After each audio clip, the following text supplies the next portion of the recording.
What's up, YouTube? It's your girl Crystal, and I am back with another review. Today I'm going to be reviewing Ava DuVernay's new film, Origin, starring my GOAT, and it should be your GOAT after this film, Aunjanue Ellis-Taylor. Now, this film premiered in September at the Venice Film Festival, and Ava DuVernay is the first Black woman ever to premiere there. And from the reviews, it was a standing ovation, and she received her flowers and all of the things. However, I don't believe her cast could be there because that was during the Hollywood strike. But the film finally came out. I believe it had a limited release in November and December, and then worldwide in January. My friend and we saw it a couple weeks ago, so I'm a little late on my review, but I still had to process it, so forgive me for that. So this film stars a lot of people that you might or might not know. I knew a lot of them, but some I didn't know. So Ava DuVernay always says in interviews she wanted to really cast who she wanted to. She didn't want to go to the studio list of names. She really wanted to connect with actors that she knew would bring this work to life and could just really just be honest and bold in their choices. And she did that. So of course, as I said, it stars Aunjanue Ellis-Taylor, who plays Isabel Wilkerson, Pulitzer Prize winning award, author winning Black woman, just all around smart, badass woman. It also stars Niecy Nash-Betts, who plays Marion, which is Isabel's cousin. John Berthal, you might know him as the Punisher, but I know him as Shane from The Walking Dead. He plays Isabel's partner, Brett. Also Miles Frost from Broadway, who starred in the MJ musical. He plays Trayvon Martin. And then Blair Underwood was a nice surprise. He plays, I believe, like a colleague of Isabel's. And then a host of other great actors and actresses that play various roles. Now, this film, as the log line is, Isabel Wilkerson writes her seminal book cast, The Origins of Our Discontents While Coping with Personal Tragedy. So this film chronicles, it is kind of a biopic of Isabel Wilkerson, but it also deals with a lot of the isms in the world. So racism, um, anti-Semitism, just all of the things. And it's based on the book Caste, where maybe everything can't be explained through race because in India, where they're all the same race, there is still this caste of like Dalits who are at the bottom and then other people who are at the top. So it's a very new way of thinking, and it opened my eyes to a lot of things because, you know, in our country, of course, in America, we kind of reduce a lot of things to racism. But how do you explain the Trayvon Martin situation where a Latino man guns down a young Black boy in a white neighborhood? So that's kind of like that is the inciting incident, if you will, of how she came to this book. And it just opened my eyes, and I think it opened a lot of people's eyes if you did see the film that maybe everything isn't based on race, but it's this caste system of the have and have nots. You know, I'm better than you because maybe I work here or I don't do this type of job, or you just don't belong in this neighborhood, but I do because of what I do. It's a very just new way of thinking. And shout out to Miss Isabel Wilkerson, for kind of just coming with this new language of trying to process why we are the way we are. Even in like corporate America and things like that, um, there are people that have titles and things, and you look down on certain people that don't have these titles. It's very, and it may not be always based in race, is based in class or just caste. So we start the film with Trayvon Martin. So you see a young Black boy walking to the store on the phone, giggling with his girlfriend. And because I had saw some interviews and things like that, I knew what this opening scene was, but you could tell other people in the audience didn't when we went to go see it. And as soon as his hood went up, we were like, oh, that's how we're starting? Okay, Ava, I see you. Bring us right into that world, right? So I'm one of those type of watchers that You got about 5 to 10 minutes to catch my attention. Otherwise, I'm not like, you really got to grab my attention. And bravo to Ava for choosing this story, and Trayvon's mom for allowing her to dramatize her son's, sadly, his last moments like that. It was so tastefully done, beautifully done. Um, they actually played the actual 911 tape. You can actually hear the screams in the background before that fatal shot. It was just breathtaking, but it was so beautifully done. I mean, Ava's eye, that woman, man, she's got an eye for film and for just how to, her imagery of telling a story without saying anything.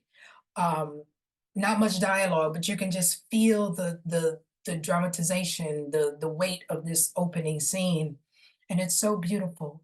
And then we go to Isabel giving not a TED talk, but some kind of speech at somewhere, and she's talking about the Nazis and how they were saluting at this period of time, and one man didn't do the Nazi salute because he was dating a Jewish woman, which I had nothing about. I remember seeing that photo, I believe, like in school, but I didn't know, the meaning behind it. So shout out to you for dramatizing that and kind of educating us um, on these historical events that shaped our world. Um, this film overall, I would say, um, on top of it, it's it's one of the best films I think I will see all year. Um, and I know there's some great films coming out, but for 2024, I don't think anything will be better than this because it has all of the things that you want. At least I want. I like to be educated. I like to be, of course, drawn in, dramatized, and I like to be entertained. It was all of those things, Ava. By you choosing just imagery to capture, to for 2 hours, you use these images to kind of teach us world history. It was a beautiful thing, but also taking us through this Black woman's personal journey of grief. And I'm sorry to spoil anything for you guys. I won't say who, but Isabel loses three people very close to her within 25 minutes of the film. Like, maybe 25, 30, at the most 35 minutes. They drop like fly. It's crazy. Like the first one happens, and then it's like, all right, okay, all right. The first death is not the one you expect, you know, because she's a caretaker for someone. So you would think that person is the first to go. But no, no, no. The first that drops is a shock. And it's like, okay, what? And then another one. And then like the last one about took me and my homegirl out. Like I was holding back the tears. I was fine. I was fine until the third one dropped. And then I was just like, I had to tilt my head back. My tears was falling into my neck and my shirt. It was so powerful and heartbreaking because I'm like, how do you go on? And this is a real woman's life. Like Isabel really went through this. This was not just added flavor to just dramatize some more of the story. Like Isabel literally lost three people, the three closest people to her in I believe they said 16-month span. So she had three funerals, three burial. Like that is a hell of a lot. But still, all while being this regal Black woman, this smart, badass woman that had to write this book, um, and still traveling across the world to get information to write this book. It's nothing short of amazing. Black women literally do everything. In the midst of grief, we still must go on and live and somehow find our purpose. And at that time, that was her purpose, is try to reconcile this Trayvon Martin thing. What is this? This is not racism. What is the word for it? Well, let me travel around the world and try to find a way to explain this to the world so we can be better people. By the way, cast is banned. Of course, it's banned. I believe in Florida, maybe some other southern states, but it is a banned book. But from what I hear, I have not read it. I do plan on reading it. It's a wonderful book and it breaks down all of these things. So from the filmmaker and side, Ava says she traveled to three countries, three continents really, in 37 days to film this. So they started off in Savannah, Georgia, went to Germany, and then ended with India to get these three areas and try to connect that all of these places have something in common. And one of the characters, I believe, is it Kate? Maybe Kate, her name. She tells Isabel's character, like, well, the what happened, the Nazis doing this to the Jewish community is not the same as slavery. And Isabel had to like be this reserved woman, like she couldn't be the angry black woman and go off on this woman, but it's like, no, they're the same because um we got wiped out, during those years of slavery. And first of all, I hate when people try to compare tragedies. I just don't think that helps the conversation. It doesn't move anything forward. It's dismissive. I think it's a little bit disheartening and it's disappointing. Don't try to compare we know pain too. It's that whole Effie, we all got pain mentality. No, let's work together to try to be better humans.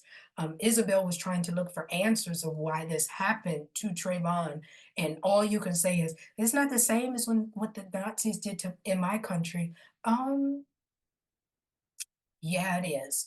And Isabel goes on to discover that um, the the the German army and things look to Jim Crow laws to pull off killing all of the Jewish community, as many millions as they did, which was something I never knew.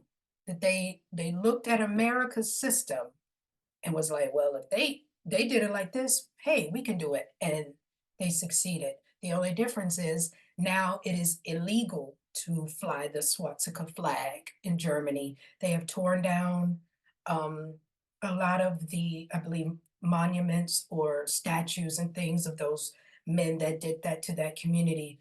Unlike here, where that flag, we know that flag still flies in a lot of states. It was Mississippi's state flag until I believe 2021 or 2022, where the football team threatened to not play if they continue to fly that flag. And of course, they didn't do it because they were going to lose money if the football team boycotted.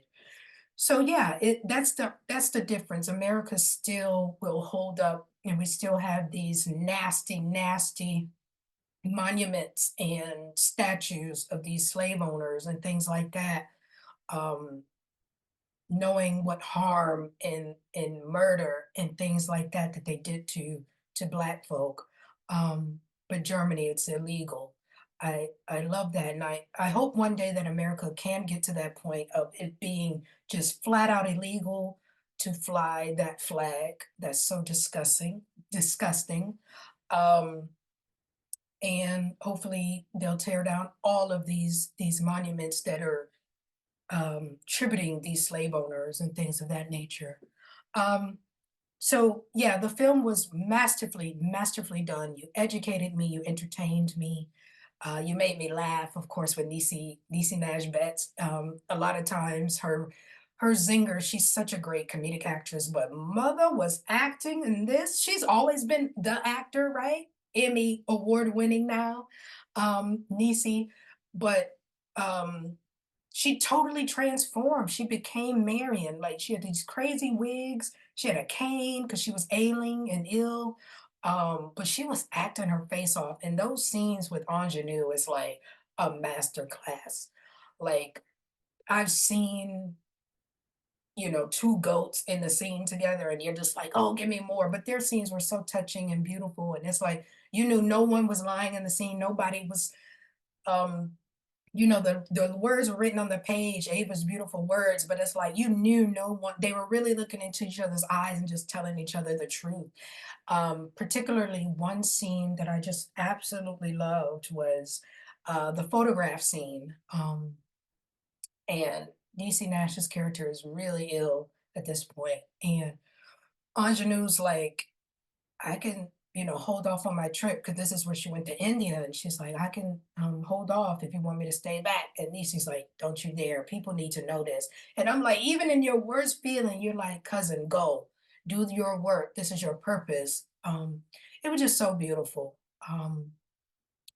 But yeah, so let's get to Miss Aunjanue Ellis-Taylor, right? So Miss Aunjanue is the GOAT. I me and my homegirl, we talked after, like we went to the bar after and we were just talking, and I was like, she's solidified now. Before it was like, okay, you got the Angelas, you got Violas, you got Regina Kings, you got Taraji, you got just all of these dope women, right? But Ingenue is one of them now. She one of them.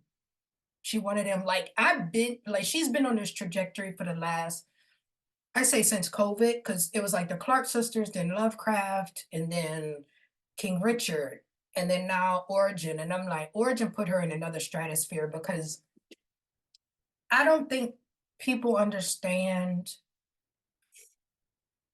like, she had to hold that film because all of these characters dropped, right? So all of her co-stars dropped within 30, 35 minutes, at the most 40 minutes. So she had to carry the rest of the film. The film is over 2 hours, basically on this journey by herself. They did flashbacks and things of that nature, which is beautiful, but it's like the dialogue, the being present in all of these countries, learning the information, doing the scholarly author thing, like thinking and in all of this, the silent moments, that's not easy.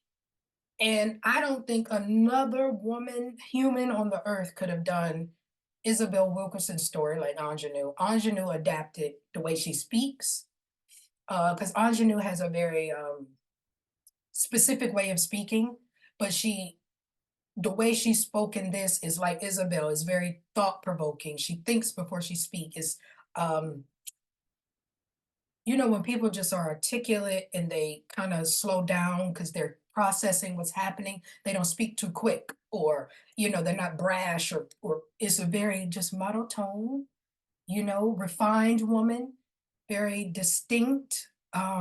Everything is precise. Ingenue had to adapt that type of speech. That's not easy. That's not, because it wasn't an accent. I think people think it's not dialect, but it is. It's like if I speak with this type of rhythm in my natural voice, but she speaks in a slower tone, meticulous, thought provoking. Is she's always the wheels are always turning in Isabel's head. Ingenue had to adapt that in these scenes, and man, that woman did that.